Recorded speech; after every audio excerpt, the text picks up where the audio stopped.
Hello, welcome to my channel. Um, I'm Christy, but you can call me KP. um, I am here to talk. I'm here to get some stuff off my chest, and that's just that. So today I want to talk about having kids at a young age. I'm 32. I have a 13-year-old and a 10-year-old. So obviously I have my 13-year-old at 19. I just want to talk about the differences. So first of all, I'm not married. I'm not in a relationship. I'm single. But I will be having a baby soon with my husband, and we're going to have a son. And I know that I'm going to raise that son so much differently than I raised my daughters. And like I said, they're 13 and 10, so they're big girls now. So what I basically want to talk about and dive into, I guess, is raising children from the perspective of a young person versus a more mature person.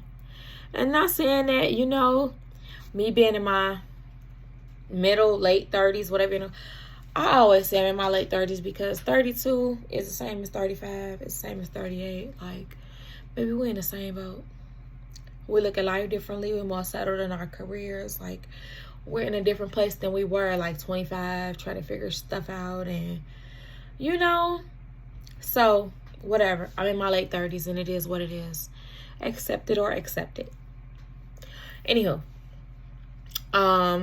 I just felt like when I had my oldest daughter, she's 13 now. When I had her at 19, 20 years old, I was rushing her to grow up. I wanted her to hurry up and be potty trained. Hurry up and learn how to walk. Hurry up and take your first steps. Hurry up and feed yourself. Hurry up. Those milestones I was rushing her to do because I wanted her to feel self-sufficient or be self-sufficient, and I wanted to feel like a good mother. I wanted to be a good mother. Oh, your baby walked when she was only 10 months old, and your baby can feed herself with a spoon and she's only 1, and your baby can whatever. Your baby knows how to share. It's a lot of children that's a certain age that when another parent, when they playing with somebody else's toy and that child wants their toy and that parent says, oh no, let that child play, you gotta share. But when that kid's toy and the other parent comes around and they says, oh, my kid wants a toy, oh, they need to share. There's a lot of parents who don't teach their kids how to share, which I just learned, which is very sad to me, and it's fake frustrating because you want your baby to play with my baby toy, but when your baby wants to play with my kid's toy and your child throws a fit, you don't want to tell your child that they're wrong. Your child is always right. Okay. What else? Maybe that's the hope and dream of the slave. I don't know. I need to read more on the subject. I'm ignorant in that area.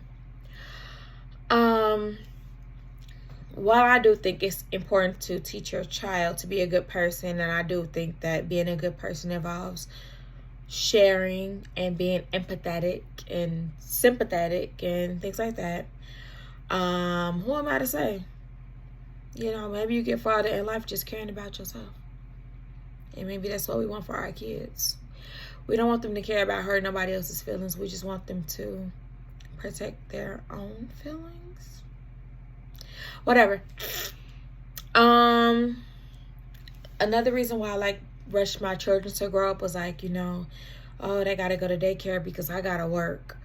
I don't want to have to figure out who's gonna watch them. I was very blessed in that my sister watch my children when they was babies, when they couldn't talk, when they couldn't say, oh, you know, the daycare lady did this to me, or the daycare lady pinched me, or whatever. I had family to step in and stand in the gaps and, you know, help me, be there for me with them and help me raise them. And like, I always take my hats off to my sisters because, and my mother and my mom, I love you, Peaches, because, I literally wouldn't be where I am without my sisters and my mom. Like, they are literally the wind beneath my wings. But I just feel like the patience that you have at 19, 20, 22, 23, it's not the patience that you have at like 30, 35. And that's why I think that we should wait to have children. We should have children when we are ready to be patient with that child, to learn with that child, to just nurture that child a little bit more. And what we have going on as adults doesn't come into play in our nurturing of the child. Like, when my nieces, my sister have a 2-year-old, and I think Sonny is like 7, 8 months old now. But oh my God, these babies. Oh my God, Sonny. Oh, I just love them because I get to be the fun TT and like, let's plan our makeup and let's walk around the block and, oh my gosh, you fell. Get up, it's okay. With them. And I ain't get that with my kids. My kids, get up, walk straight, figure it out. You know, because I needed them to figure it out because I was figuring it out. And the patience that I have with the kids now is, oh, Roro, you need help? Roro, let's wash the dishes together. You know, my kids didn't get that version of me, and it sucks. When I look back, I wish that I could have been who I am to my nieces, to my own children.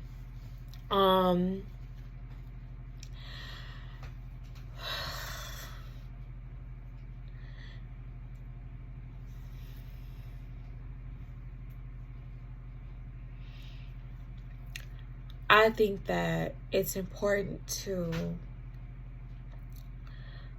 nurture. Like, if our kids don't get to make mistakes with their parents, then what is it all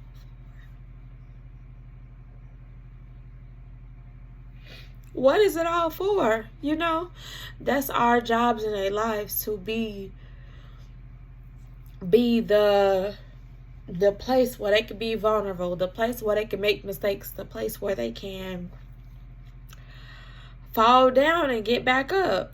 But if we not in a place to let them fall, then we rushing them to be somewhere where they might not be. I need a moment.